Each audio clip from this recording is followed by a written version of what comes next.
Hello friends. आज हम बात करेंगे कि एक स्टॉक को बहुत लंबे टाइम तक के लिए कैसे आप होल्ड कर सकते हैं। मैंने इसे बहुत लंबे टाइम, इसका मतलब है 20 साल 30 साल, उस टाइप्स में। अब आपने इन सब के नाम तो सुने ही होंगे, आगे झुनझुनवाला, वॉरेन बफे और पीटर लिंच। अब सवाल ये है कि ये कैसे, मतलब व्हाट डिड दे हैव जिनसे ये ऐसे स्टॉक बन पाते थे जो 30 साल में इतने कंपाउंडिंग रिटर्न देंगे, और या इन स्टॉक्स को कैसे कोई डिफरेंट, क्या डिफरेंट होता है इन स्टॉक्स में, इन स्टॉक्स कैरेक्टरिस्टिक्स क्या होते हैं। ये तो एक चीज है। अगर आप इतने समझदार हैं और आप इतनी नॉलेज गेन कर सकते हैं तो बहुत अच्छी बात है, there is nothing like it. But फिर बात आती है ऐसे लोगों की जो कॉमन है, ठीक है।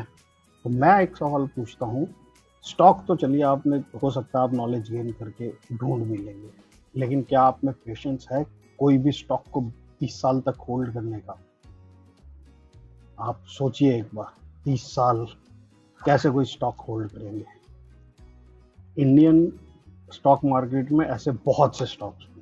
अभी मैं थोड़े का एग्जांपल लूंगा, Wipro, Infosys, Britannia, Titan, HDFC और एमआरएफ और आइशर मोटर्स, मतलब बहुत एग्जांपल हैं ऐसे। बाटा है, और ऐसे बहुत एग्जांपल मिल जाएंगे आपको जो 30 इयर्स में जिन्होंने मल्टीपल टाइम्स के रिटर्न्स दिए हैं, ठीक है।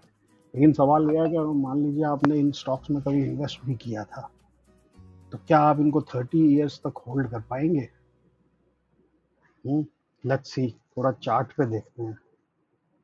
तो लेट्स से आपने ब्रिटानिया, ये ब्रिटानिया का वीकली चार्ट है, ध्यान रखिए ये वीकली चार्ट है, यानी एक रेड कैंडल ये एक हफ्ते के पूरे प्राइसेस इसमें है। इस हफ्ते में ये बहुत बार ऊपर नीचे हुआ होगा, बट अल्टीमेटली ये रिजल्ट निकला था।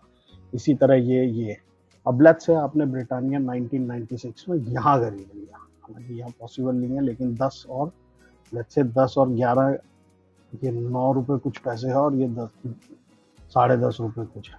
तो लेट्स से इसके एवरेज में 10 रुपए में आपने यहाँ से ब्रिटानिया खरीद लिया, यहाँ से चला बहुत बढ़िया, ये आप इनको यहाँ करीब करीब यहाँ पे आके आपको already you are sitting on 50% profit.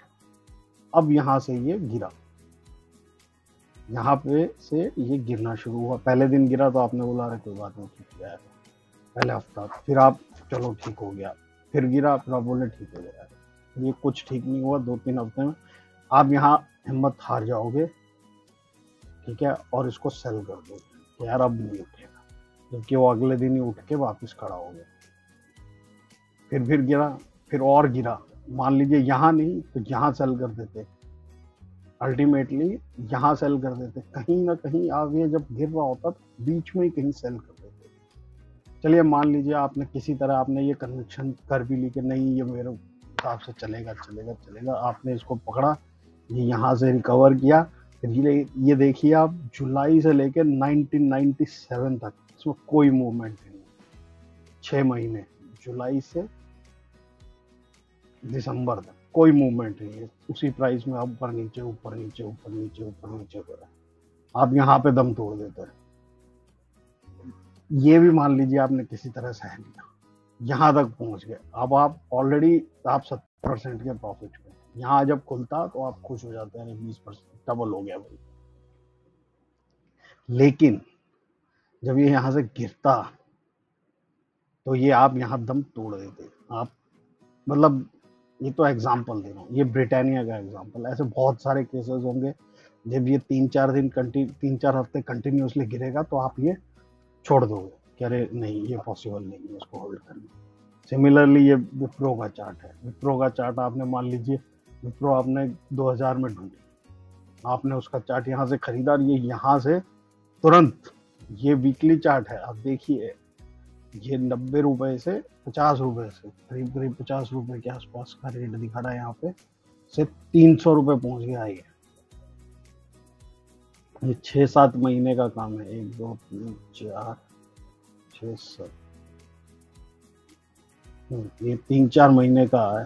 3-4 महीने में ये 50-300 रुपए पहुंच गया, 6 गुना हो गया।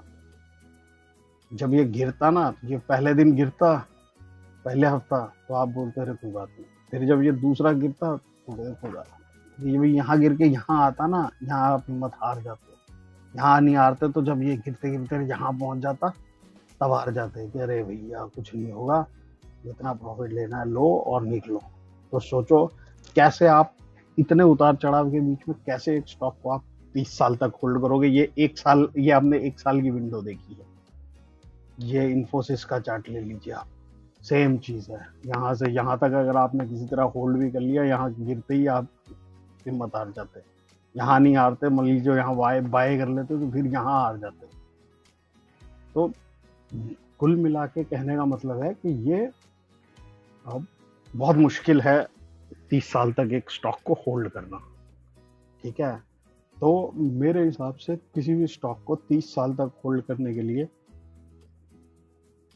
जो क्वेश्चन हमें पूछना चाहिए, पहले तो ये कन्विक्शन कैसे आएगा कि मुझे इसको 20-30 साल तक इस स्टॉक को होल्ड करना चाहिए। फिर पेशेंस कैसे जनरेट होंगे।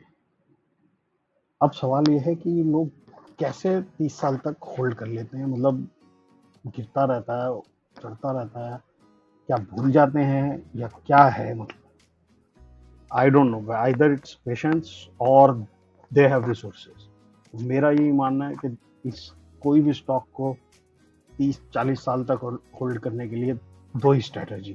पहली, आपके पास रिसोर्सेज हैं और आपके पास नॉलेज है,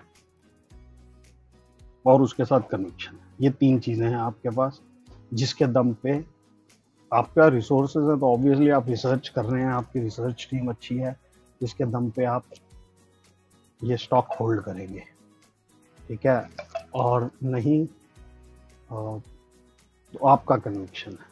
ठीक है, लेकिन मेरा एक अलग सोच है। मैं सोचता हूँ मैं एक स्टॉक पे इतना ही पैसा लगाऊंगा जिसके जीरो हो जाने से मुझे डर नहीं लगेगा और मुझे कोई घबराहट नहीं होगी। अब क्योंकि मेरे को जीरो होने का तो डर है नहीं, तो I can forget about it. That is one option. Second option is जब वो एक स्टॉक भागने लगता है, चलने लगता है, मेरे को प्रॉफिट देने लगता है, तो एक टाइम आता है जब मुझे लगने लगता है कि यार नहीं, अब अगर ये गिरा ना तो मेरा बहुत लॉस हो जाएगा।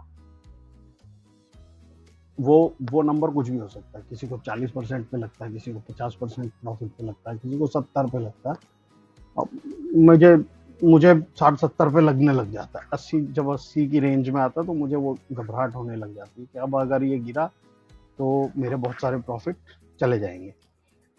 तो मैंने उसके लिए क्या किया, जब वो 90, 95, 98 की रेंज में होता है तो मैं 1-2 दिन वेट करता हूँ कि अगर 100 टच कर जाए तो ठीक है, और नहीं करे तो फिर मुझे बेसिकली मैं उसको इतना ही बेचता हूँ कि मैं अपना प्रिंसिपल और जब जो मैंने इन्वेस्ट किया था वो और थोड़ा सा प्रॉफिट उसके साथ निकाल लूँ। तो अब मैंने जो पैसा लगाया था वो तो मैंने निकाल लिया, अब मेरे प्रॉफिट बचे, तो अब मुझे कोई डर नहीं है। क्योंकि अगर मेरा लॉस होगा तो मेरे सिर्फ प्रॉफिट्स का लॉस हो रहा है, मेरी अपनी जो कैपिटल थी वो मैंने कहीं और लगा दी। तो अब मुझे डर नहीं है कि ये कितना चलेगा कितना नहीं चलेगा। Now I can sit back and relax. अब चलो भाई चलने दो, देखी जाएगी, या तो लॉटरी ही लग जाएगी या फिर बर्बाद हो जाएगी। ठीक है ना, लेकिन मुझे दोनों तरफ से अब कोई फर्क नहीं पड़ता। ठीक है, मतलब अगर बढ़ेगा तो फर्क पड़ेगा, लेकिन हाँ लॉस में नहीं पड़ेगा। अब मैंने इसी स्ट्रैटेजी को इस्तेमाल करते हुए, ये 5 हैं इसमें। ठीक है, अब एक मैंने दिखाया नहीं क्योंकि वो अभी 6 महीने में ही उसने रिटर्न दे दिया, लेकिन अब वो भी फ्री है मेरे पास। तो अब ये मैंने जो भी क्वांटिटी मेरे पास है, ठीक है, वो मैंने मेरी फ्री है वो क्वांटिटी।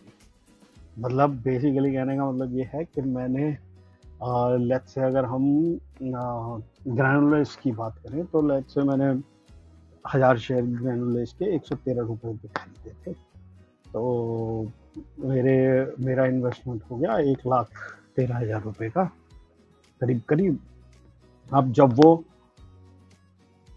200, सवा 200, 250 तक पहुंचा, तो मुझे थोड़ी घबराहट होने लगी कि अरे यार अब डबल हो गया, अब कहीं लॉस ना हो जाए।